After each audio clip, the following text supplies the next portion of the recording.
Hello my YouTube friends, what's up? This is Tutankamon. In this video I'm going to benchmark Pneuma, A Breath of Life, an Unreal Engine 4 game. This is a digital recording at 60 frames per second. The recording is done on an external device, so what you will see here will be pure performance. I'm going to test this game on a single GTX 970 and my old Q9550. The Q9550 is running at 4 GHz. Let me put some load on it to show you the frequency. There we are. It has 8 GB of memory and the graphics card is a GTX 970 Gigabyte G1 running at these clocks. It is boosting at 1.5 GHz. We will see that at the end of the video.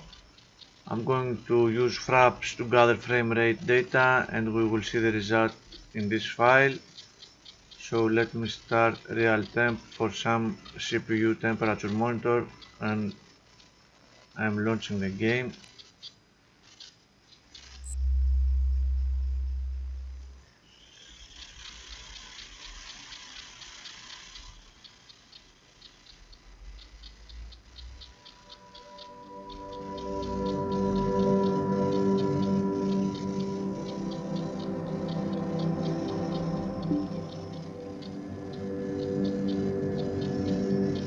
As you can see, the game is running at 86 frames per second right now, and I'm showing you this because later on it goes below 60 due to CPU limits.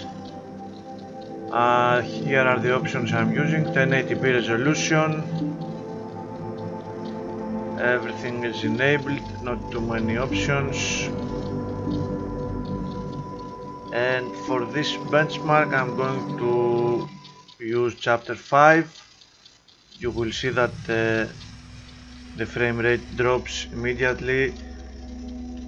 This is the most CPU heavy part of the game. Behind a large gate, but there are forks in this path. An opportunity to travel, see the universe, go along any path I desire. All this traveling though. I would like a travelling companion, someone to watch over me, help decide where to go, watch my back, keep me company. Oh, but that's just silliness. I don't really need anyone. I'm a god.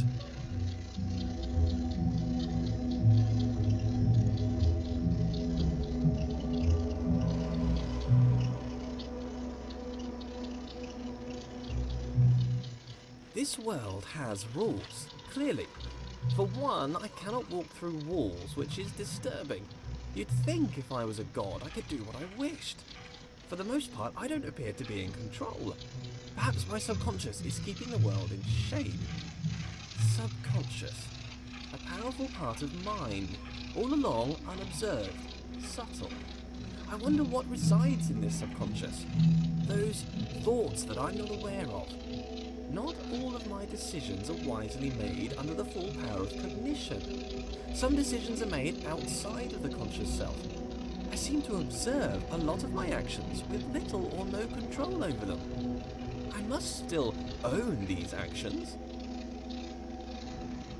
How does compartmentalization square with consciousness? This subconscious, what's that doing? Keeping secret knowledge. Even as a god, the idea of trudging through my subconscious is somewhat nightmarish. Some things best not known, even for the all-knowing. The sad thing about being a god is the crushing loneliness. I don't really feel I have an equal. This wall, for instance.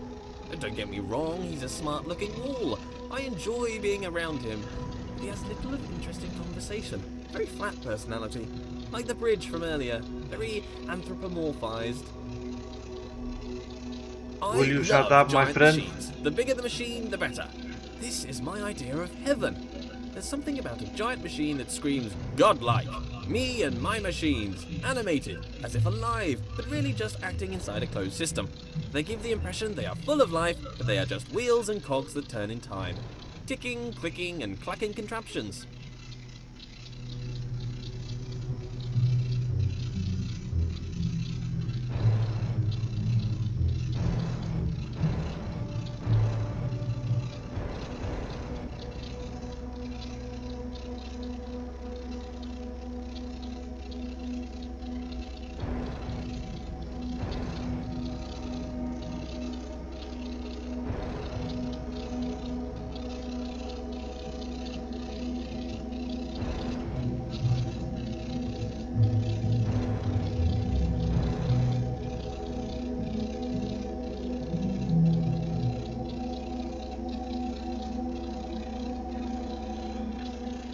I believe we are okay.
Stairway to heaven made of fool's gold. If knowledge is in the mind, to be alone is to experience all of knowledge. All the substance of knowledge exists within mind. Therefore, to suppose another, whose mind was unknowable or transient, would suppose a world in which all knowing was an impossibility. So it follows that being alone serves as a proof of my deity. In this way, it is a comfort to me that I am alone. Others would be a difficult problem.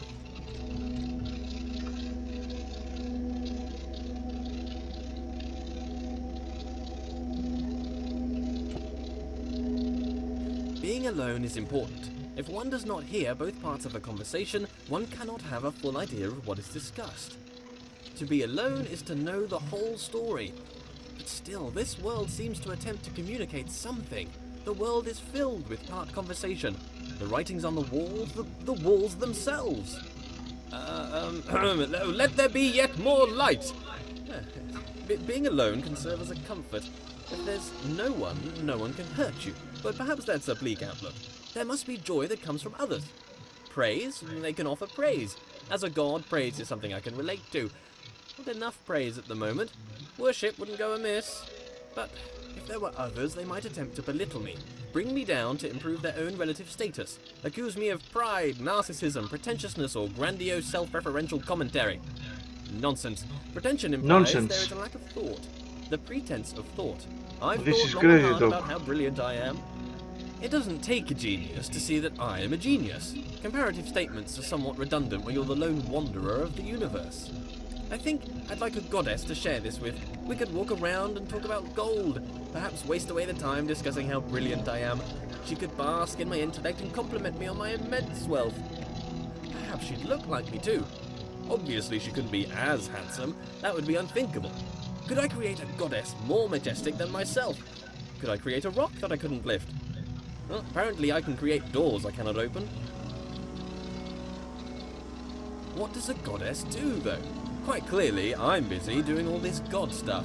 Walking about, thinking about stuff, solving problems, inventing problems to solve. Would she be my helper, or off doing her own thing? I'm a pretty big deal. If I had a goddess, I'd assume she'd want to be around me most of the time. But I feel like I'm too busy with all these challenges to possibly give her all of my attention. I mean, to be fair, it's likely to destroy her given my godlike intensity. Maybe I'd make her in my image. That would be amazing! 2 of me! Oh, we'd have so much in common! I'd quite like her to be lively. Well, first, she'd have to be alive. Being alive is somewhat a prerequisite for being lively. Not created life yet. I see as through a glass dimly, not knowing as I should know. More light. Slight obsession with light here. I'm done here. Why can I be surprised? If I'm all-knowing, then I should know all. Perhaps there is a moment when knowledge is created. Sometimes when I ask these questions, I wish there was a response. Wish there was someone out there listening to me, hearing these words. But how could they tell me even if they were listening? I've never heard their voice. If a voice came down from the sky to talk to me, I'd probably think I was crazy. But in case anyone's listening, I have a surplus of gold. If you'd like to pop by my universe, I could give you some. Friendship for gold, straight up trade. That's this done. I make a lot of mistakes and missteps. Can a god make mistakes? A mistake is something unintended. Am I an imperfect god? Or perhaps I'm not a god at all. Oh, no. Let's not be silly. Of course I'm God.